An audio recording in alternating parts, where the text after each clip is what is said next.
So to get started, you're going to want to take off your tubing that you're using for your air intake. Next, you can then go ahead and unplug this. What I'm going to be doing is I'm going to try to be using my normal throttle body and not use the one on the Corolla, purely just because I'm hoping it'll be a lot easier. This is a first for me, so hopefully it doesn't go drastically bad. Next, what I did is I undid the cable. Now I've started undoing the horrible little manifold bolts down there, but before that I did the sort of strut brace going across there also. And I've noticed this tube here is a bitch to pull out, so hopefully it doesn't start spewing out anything. I don't know what the piping diagram is for this, so I said it's completely play it by ear. And this can also come off as well, your breather tube. Move that out of the way, and yeah, let's get these bolts off. Now you've managed to get the 5 main manifold studs off, there is one absolute piece of shit bolt which is actually mounted right on the underside of that there, and that is also a 12mm, the same as the rest of the nuts and bolts of the manifold, and it is absolutely horrendous to try and get at. I'm currently in a predicament where I can't get the car up to go underneath and deal with it, so I've just been trying to use universal socket joints, and it's a fucking nightmare. I would 100% recommend going from underneath to deal with that one. As you see, most of the ancillaries are all unplugged. The throttle body, I'm going to use my one currently, just because it makes it easier. And yeah, also one thing, the mounting plate here for the throttle cable, there are 2 nuts, as you can see. You have to get a washer to fit the Corolla one.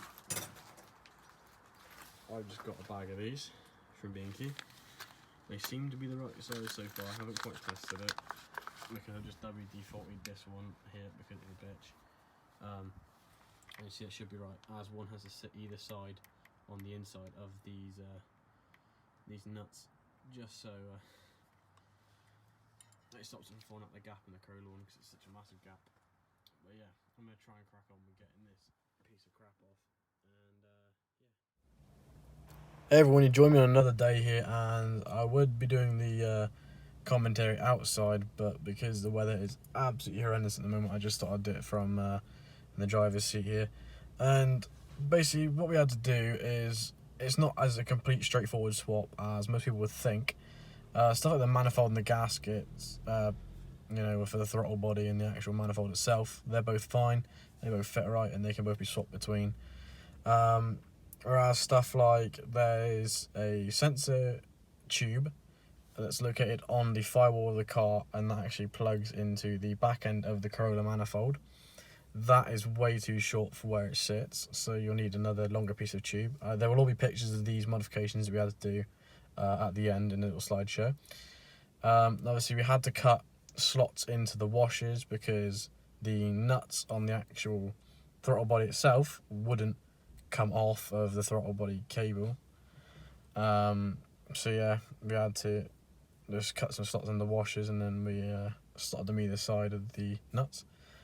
And also the ground cable as well, that would normally sit on the manifold on the Starlet, the Corolla one, we had to actually drill out a bigger bore of a hole on the contact end and fill it with washers, and then we had to screw it into what I'm assuming is a mounting plate on the back of the Corolla manifold.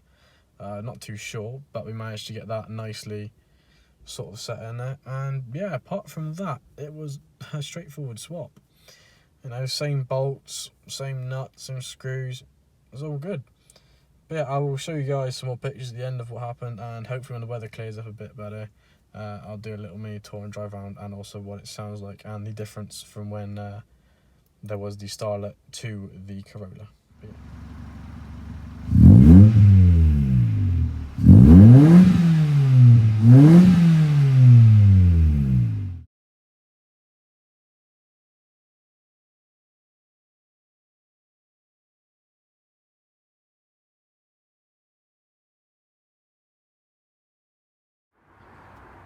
Everyone enjoyed me back again outside, and yeah, I thought I'd talk through some of the modifications we had to do whilst getting the manifold in, while it's still nice outside.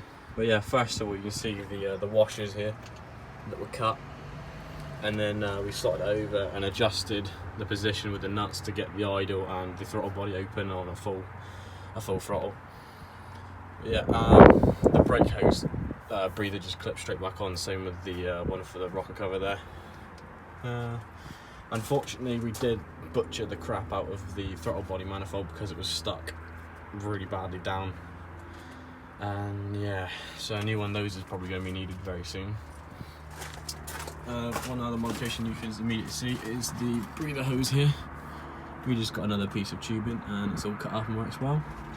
You can also see the ground cable there, where we had to use a different bolt, and we had to space out with washers, but you can see the contact there as well, because we had to widen the inner rim of the contact because it wouldn't fit any of the bolts through and it wouldn't actually go onto that bracket there.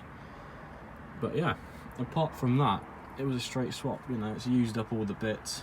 I mean, the cable here just sort of sits and does nothing now, unfortunately. Hopefully it doesn't pop. I may try and make up something to keep that up away from the rocker cover there.